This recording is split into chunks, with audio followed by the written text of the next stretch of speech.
Alors, nous sommes avec Maître Patrick Lingibé. Bonjour Maître. Bonjour Michel, vous allez bien? Très bien, et vous? Bougatchébé, oui.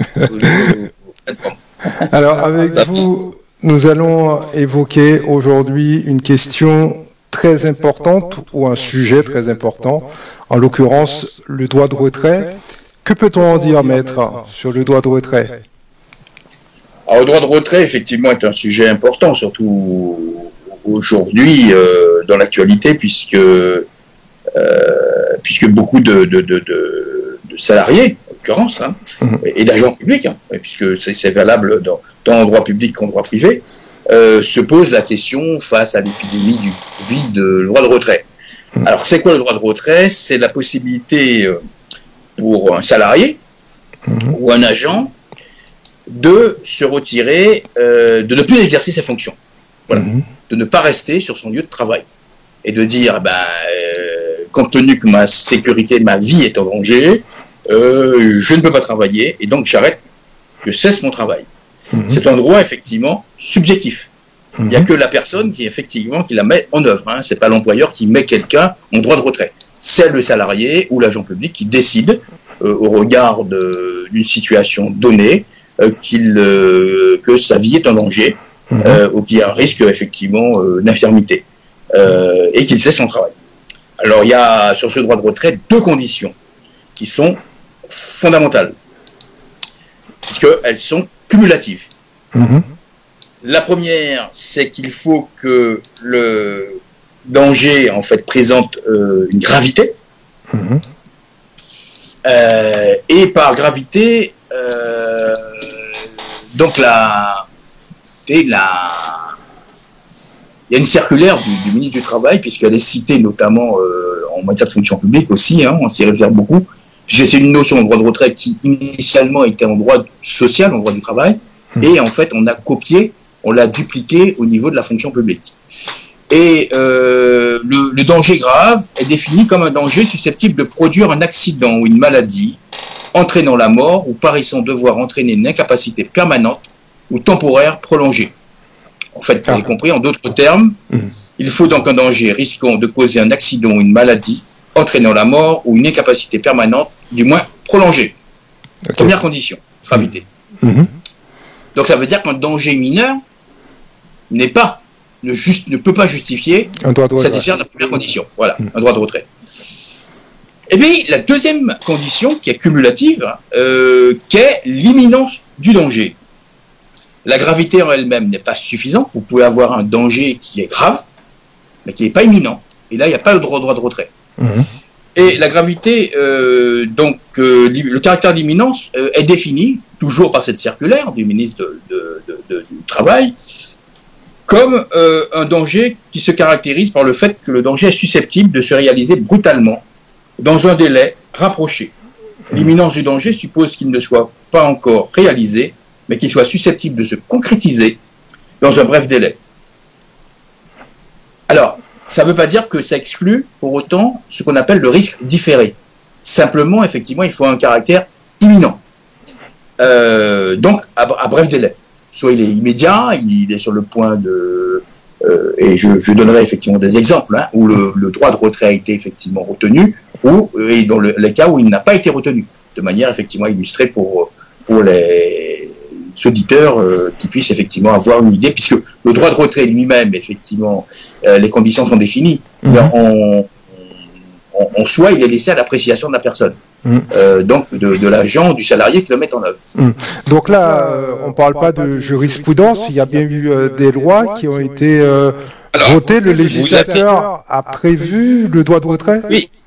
Oui, le législateur, c'est un texte législatif, ce sont des dispositions du Code du travail, en l'occurrence, et puis vous avez des dispositions aussi concernant la fonction publique, prises par un décret, puisqu'ils ont transposé les règles du Code du travail au sein de la fonction publique. Donc, le droit de retrait concerne effectivement tant le secteur privé que le secteur public, en l'occurrence, puisque si vous voulez, le droit de retrait n'est qu'un dispositif de protection sur un grand principe qui est l'obligation de sécurité que tout employeur, qu'il soit public ou privé, doit à ses salariés. Vous devez effectivement garantir à vos salariés des conditions de sécurité, tant physique que mentale. Alors, comment le salarié peut-il formaliser cette demande de droit de retrait? Alors, le salarié, comme c'est un droit, en l'occurrence, qu'il a, c'est pas une obligation, il peut ne pas la... C'est lui qui voit, s'il fait jouer son droit de retrait ou pas. Il doit effectivement procéder à une alerte auprès de son employeur pour dire, écoutez, voilà, c'est telle situation, donc je considère que ma vie est en danger, que je risque effectivement une infirmité, et que je ne travaille pas dans ces conditions. Il peut le faire par courrier, par mail? Alors, je dirais par courrier ou tout moyen qui laisse des preuves, puisqu'il faut prouver qu'effectivement, il n'est pas parti comme ça, en fait. Il n'a pas cessé le travail comme ça. Et qu'en l'occurrence, ça reposait sur un motif. Alors, donc, ce motif sera apprécié à travers, effectivement, d'organes qui sont, effectivement, de concertation, les comités d'hygiène et de sécurité, le CHSCT, qui effectivement vont apprécier si oui ou non, à la suite d'une instruction, si oui ou non, le droit de retrait, les faits justifiant, avancés pour le droit de retrait, justifiés ou pas. Alors, il y a deux possibilités. Soit le droit de retrait est justifié, en l'occurrence, le salarié, je dirais, il gagne, en l'occurrence, il n'a aucune difficulté à se faire, puisque effectivement, il ne peut pas, il faut savoir que l'exercice du droit de retrait ne peut pas effectivement donner lieu à des sanctions ou à des mesures coercitives, et on ne peut pas non plus le pénaliser financièrement. Par contre, si effectivement le droit de retrait n'est pas constitué, là c'est autre chose. Ça veut dire qu'il a fait... Qu'est-ce qu'il risque?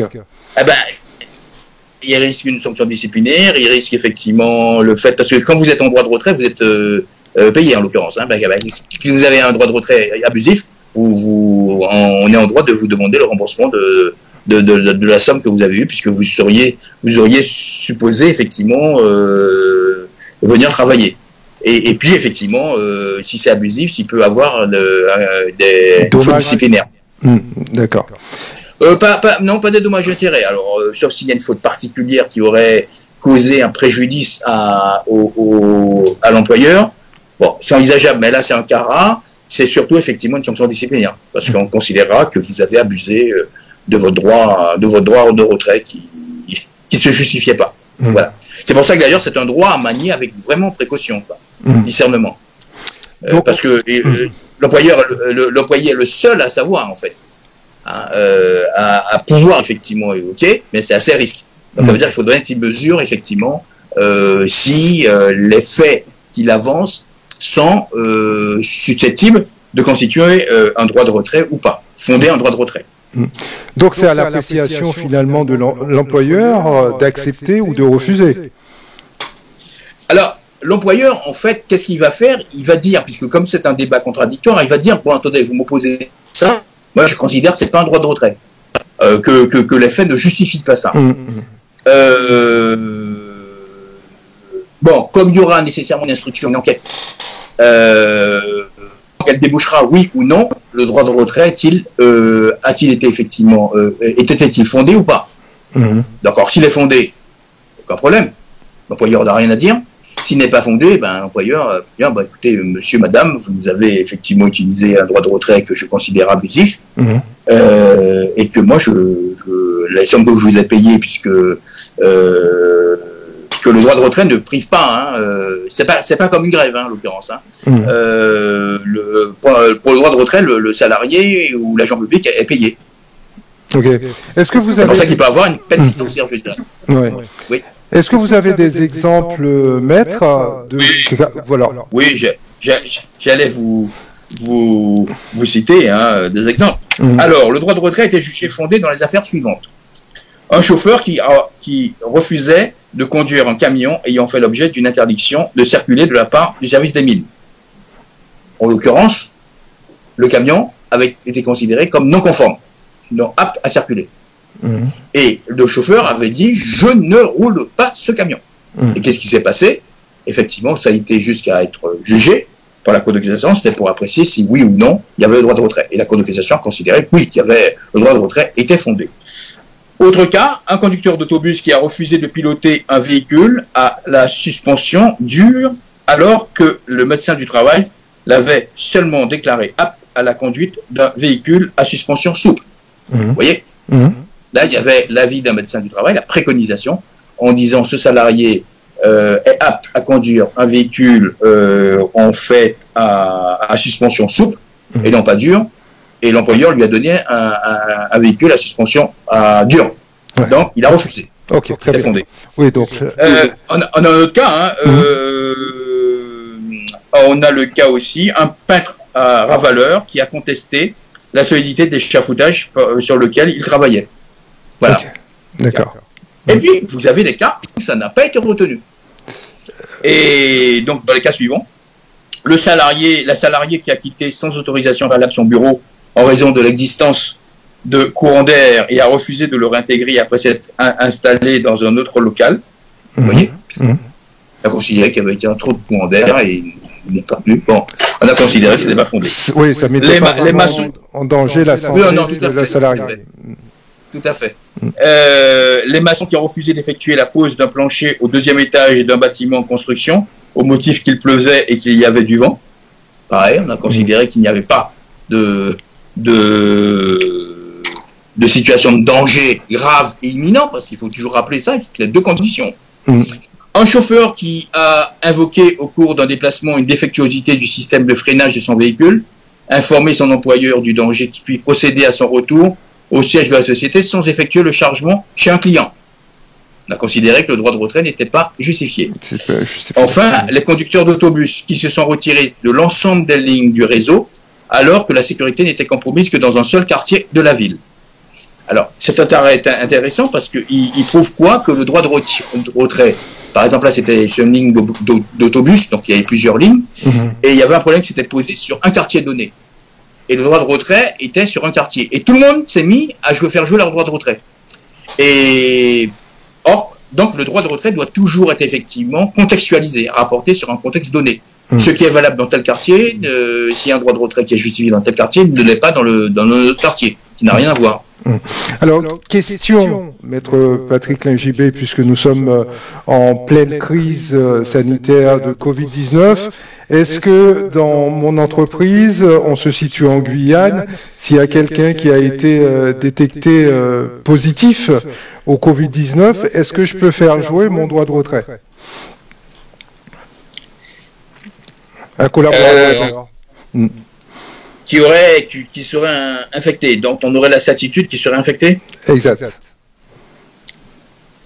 Eh bien, déjà, je vous répondrai sur le compte tenu du virus Covid-19. Automatiquement, vous serez surtout avec les dispositions de la prorogation de l'état d'urgence qui se profile à l'horizon, vous allez être tout de suite, effectivement,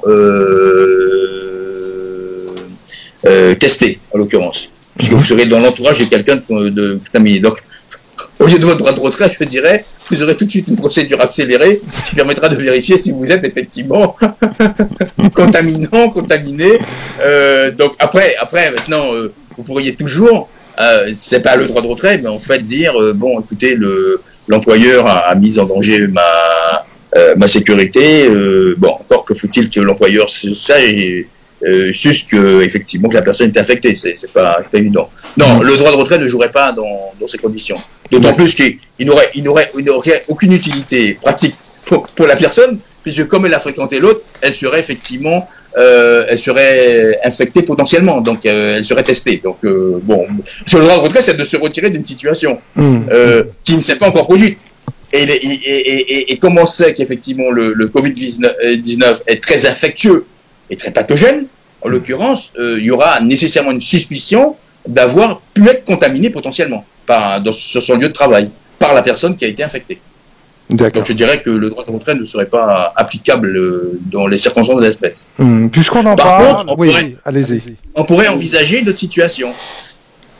C'est que un salarié travaille dans un établissement qui est à risque et on sait, imaginons qu'il traite, qui potentiellement a des agents infectieux à l'intérieur et pourrait présenter un risque. Le droit de retrait pourrait jouer dans ces conditions, parce qu'en disant qu'il y a un risque, etc. Mais alors, il faudrait qu'aussi le risque soit imminent aussi. Parce que c'est ça en fait. Hein. Okay. C'est pas tellement d'être dans un établissement dangereux en l'occurrence, parce qu'en soi, la dangerosité fait partie en fait d'un certain élément social.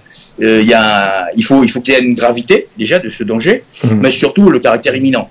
Et c'est pas évident. Beaucoup de personnes, beaucoup de salariés, beaucoup d'agents publics font souvent jouer, en fait, mettre en exergue le droit de retrait alors qu'il n'est pas caractérisé. Ce droit de retrait est très particulier, en fait. Il faut une double condition et elle est quand même appréciée de manière restrictive. Hein. Ok. Est-ce que le Covid-19 est considéré comme une maladie professionnelle, maître ? Alors, à ma connaissance, non pour l'heure, parce qu'il y a 11 maladies professionnelles déterminées par le Haut Conseil de la Santé publique, me semble-t-il, de mémoire. Hein. Non, va-t-il rentrer là-dessus? Je pense il y a eu des préconisations du Haut Conseil. Vraisemblablement. Je pense que compte tenu de la gravité de l'épidémie, oui. Mais en fait, pour l'instant, non. Il y a 11 maladies dites professionnelles donc, qui sont définies, pas plus.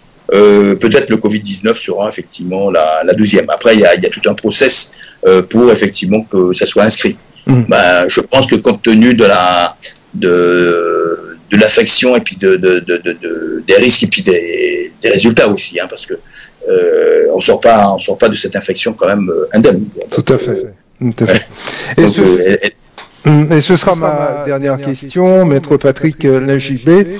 C'est de savoir, est-ce que le Covid-19 nécessite obligatoirement une déclaration, comme c'est le cas pour un certain nombre de maladies ou d'infections, notamment le sida? Alors, au niveau, pour avoir travaillé sur la loi, sur l'état d'urgence, non, le dispositif. Alors, comme vous êtes dans un dispositif de police administrative sanitaire, puisque l'état d'urgence, effectivement, c'est quoi le régime d'état d'urgence? C'est un régime de police administrative hein, qui est renforcé en matière sanitaire. Ce qui est prévu, effectivement, c'est que quand vous êtes suspecté, vous êtes obligatoirement, effectivement, déclaré que vous êtes effectivement et toute la réforme qui est en train de se mettre en place avec la prolongation, c'est la mise en place d'une méthodologie on appelle de tracking, de traçage effectivement numérique, sachant que le traçage en l'occurrence déjà se fait en pratique hein, en matière effectivement d'épidémiologie au niveau des ARS. Hein. En l'occurrence, les gens qui sont contaminés, voire contaminants, sont effectivement nécessairement, puisque l'objectif c'est quoi? C'est d'éviter la propagation. Donc vous avez nécessairement des données sur les personnes, vous les avez. Donc dès qu'il y a des cas d'infection, ils sont nécessairement répertoriés. D'accord. Je veux dire qu'indépendamment de déclarations volontaires ou pas, automatiquement, d'ailleurs le Covid-19, il est peu vraisemblable si vous êtes affecté que vous allez rester comme ça et en pensant que vous allez guérir de vous-même. Alors, pour des questions plus poussées, plus personnalisées, comment peut-on vous contacter, maître? Oh, écoutez, vous pouvez aller sur le site internet du cabinet ou effectivement envoyer des commentaires aussi sur les articles que je publie. Hein. Okay. Donc, il n'y a pas de problème, monsieur. Au contraire, je suis très preneur, effectivement, très explicatif. J'aime bien, ma passion reste le droit et j'aime bien... transmettre.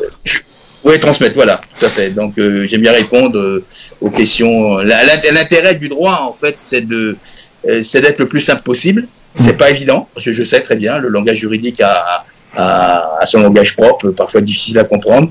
Mais le droit n'a de sens que s'il s'adresse, effectivement, il est compris par des sujets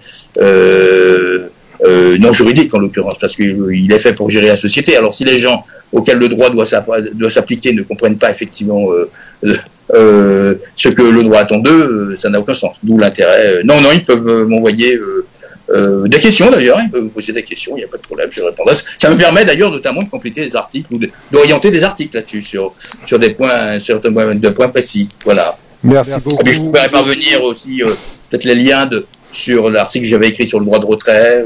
Voilà. Parfait. Avec plaisir.